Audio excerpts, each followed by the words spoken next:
Hello, ladies and gentlemen. This is Boxing Unlimited here once again, and today we're going to talk about the fight between Liam Perot. It's on the 25th of June.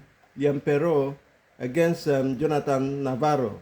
It's a light welterweight contest, and I call it the clash of styles because Perot, we seen Perot the other day beat the so-called boogeyman Matthias, and took his title away, and then lost to Hitchins in his first defense. You know, um, I'm really respect Liam Perot for taking this fight because Jonathan Navarro is a power puncher. Look at his, if you look at the CV, he's got 18 fights and 1 loss and 14 by knockout. He's actually 5'10", 5'9", and he's 28 years. On the other hand, the tale of the tape tells us that Perot he's got 25 fights, 1 loss, and 15 by KO. It's going to be a flag. They have got both of them fighting different ways. Jonathan, on the other hand, fights in the front foot, and they can bang. We'll see him take people out.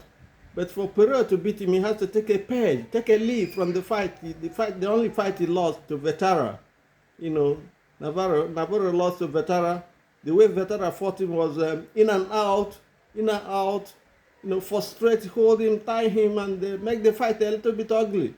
But for Perot, who I believe is a good southpaw, and that also, the question also comes up to my mind, whether the southpaw stance of Perot will constitute a problem for Navarro.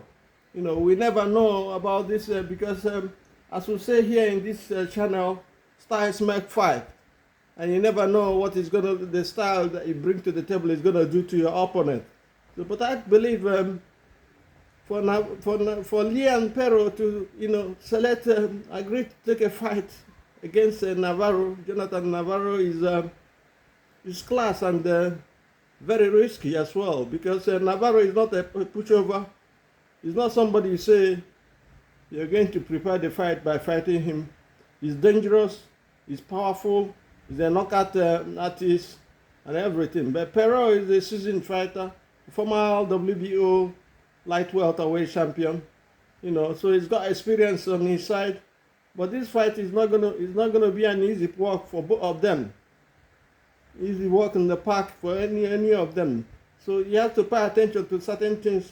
The way to beat Navarro, the tactics to beat Navarro is for you to upset his rhythm, so to say. Make him fight in your way, the way you want him to fight. Make him fight on the back foot. Do not give him that space. You must create the distance between both of you. Create the gap and create the space for you to hit him and not be hit. And then you might have to go in and come in and out again, in and out, relentlessly. Body shots as well. Because you need to slow down his footwork. But the most important thing for Perot is the footwork and the work rate as well, and the angles he has to set as well. Because Navarro is only one defeat. He's good, and he's a strong guy as well. He can punch, he can take a punch, but against Perot, he's not a concussive puncher. But the volume of punches he throws is the most important thing that will help him, and volume and variety of punches as well. So for Perot to have a chance in this fight, because I think this fight is a delicate fight for him. Navarro, as I said before, is not a pushover. It's not going to be a walk in the park for both of them, to be honest. So the system to beat Navarro is to push him on, make him fight on the back foot. Let him come on the back foot. Once he's coming on the back foot, you have an advantage. And then you can throw your punches and you can move in and move out. If he comes on the inside, you need to attack his body on the inside. Because Navarro is a thoroughbred, he's a good boxer, and he's dangerous. So if Perot wants to win this fight, he has to use adapt. Perot, we know, can adapt to any system. Whether the southpaw stance of Perot is going to be a problem for for Navarro. We do not know yet, but it's possible because, as we say, styles make fight, and the style you're going to come on the day against Navarro is what will win the fight win the fight for you. Whoever is but the body punches are very important in this for both boxers. Take the sting out of the power the punches they throw is also very crucial in this fight. Variety of punches, the timing is very important. You need to make Paro need to make Navarro uncomfortable in the ring. That is what Welterweight did to beat him. You make him uncomfortable, make the fight a little bit ugly on the other side, and then throw your punches. Accuracy is very important. You have to be able to move him to fight from the pocket. It is this is a very important fight for him, because after now he's going to have a chance to go for the world title again. Having been the world champion before, if he beats Navarro,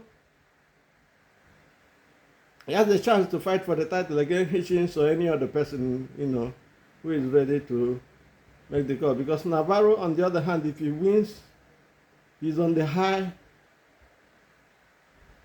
and he'll be challenging for the title. For me, I think this fight is it's a delicate fight for Paro, but I think it's a 50-50 fight. Anything can happen. Navarro has shown all over the years that he's a good fighter.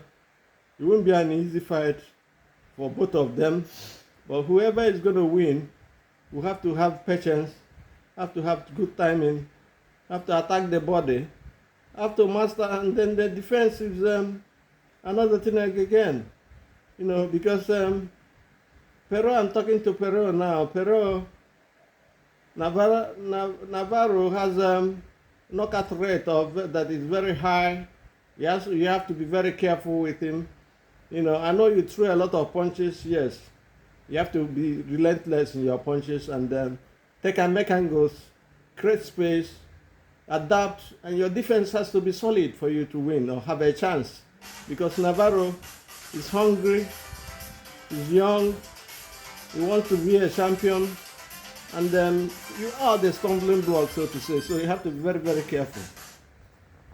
You have to be very careful. Having said that, I have to be honest with you. It is not going to be an easy fight for any of you. Whoever is going to win will have to tick all the boxes, and then have to pay attention to defense as well, because the game is hit and don't be hit. That is the principle of the game. Take a sting out of the punches so that it doesn't land flush on you. Then you have an advantage and you'll be stronger enough.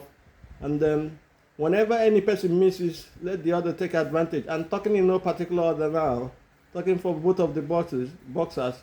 Whoever is going to have a chance to win, have to pay attention to all this. It's really gonna be a good fight. One thing for sure is I love Paro. He doesn't dodge any boxer, doesn't disagree, because this particular fight is a dangerous fight for him. Mark my words. Anything can happen in this fight. I call it a 50-50 fight. But Paro has an advantage in experience. He's a former world champion. Let us see what is going to happen in the fight proper. And then we'll talk more after the fight. The fight is coming up on the 25th of June in Australia. And it's going to be a banger. My time is up. Do have a nice day and God bless. And please do subscribe so that you improve and make the channel grow. Do have a nice day and God bless. Bye.